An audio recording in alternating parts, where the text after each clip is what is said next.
Good morning guys. ಇವತ್ತೇ day 365 day challenge.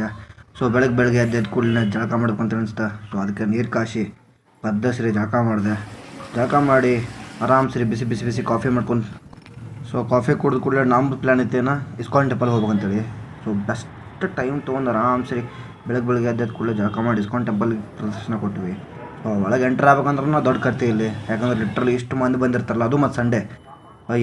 ಕೇಳಕ್ಕೆ ಹೋಗ್ಬೇಡ್ರಿ, ಸಂಡೇ ಅಂತೂ ಇಷ್ಟು ಟಫ್ ಆಗಿರ್ತದೆ ಅಂತಾರೆ ಇಲ್ಲಿ. ಓಕೆ, ಎಲ್ಲ ಸೆಕ್ಯೂರಿಟಿ ಚೆಕ್ ಮುಗಿಸ್ಕೊಂಡ.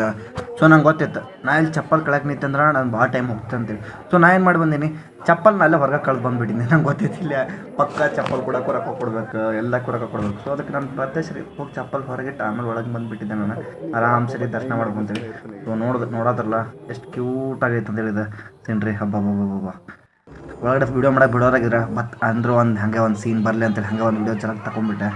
ಸೊ ಅದಾದಮೇಲೆ ಅಲ್ಲಿಂದ ಒಂದು ಸ್ವಲ್ಪ ಕುಂತ ದೇವ್ರನ್ನ ಅದು ನೋಡಿ ಅಲ್ಲಿಂದ ಹೊರಗಡೆ ಬರ್ತಕ್ಕಂದ್ರೆ ಒಂದೊಂದು ಸ್ಟಾಲ್ಸ್ ನೋಡ್ಕೊಂಡು ಬರ್ತಕ್ಕಂದ್ರೆ ಟೈಮ್ ಆಗಿತ್ತು 1 ಗಂಟೆ. ಸೊ ಸಂಡೇ ಅದೊಂದು ಚಲೋ ಆಗಿರ್ತದೆ, ಸಂಡೇ ಓಪನ್ ಇರ್ತದೆ ಪೂರ್ತಿ ದಿನ. ಅಲ್ಲಿಂದ ದೇವರ ಪ್ರದರ್ಶನ ಎಲ್ಲ ಮಾಡ್ಕೊಂಡು ಮುಗಿಸೋತಕ್ಕಂದ್ರೆ ಹೊಟ್ಟೆ ಹಸಿತಿತ್ತು. ಸೊ ಅದ್ರ ಸಲುವಾಗಿ ಏನಾರು ತಿನ್ಬೇಕಂತ ಪ್ಲ್ಯಾನ್ ಇತ್ತು. ಡೋಕ್ಲಾ ಮತ್ತು ರಸಗುಲ್ಲ ತಂದು ಪದ್ದಸರಿ ತಿನ್ಕೊಂತ ಒಂದು ಸ್ವಲ್ಪ ಅಲ್ಲೇ ಕುಂತ ಮುಗಿಸಿ ಹೊರಗಡೆ ಬಂದು. ಸೊ ಇವತ್ತಿನ ಬ್ಲಾಗ್ ಮುಗೀತು. ಮತ್ತೆ ಸಿಗೋಣ ನಾಳೆ. ಬಾಯ್.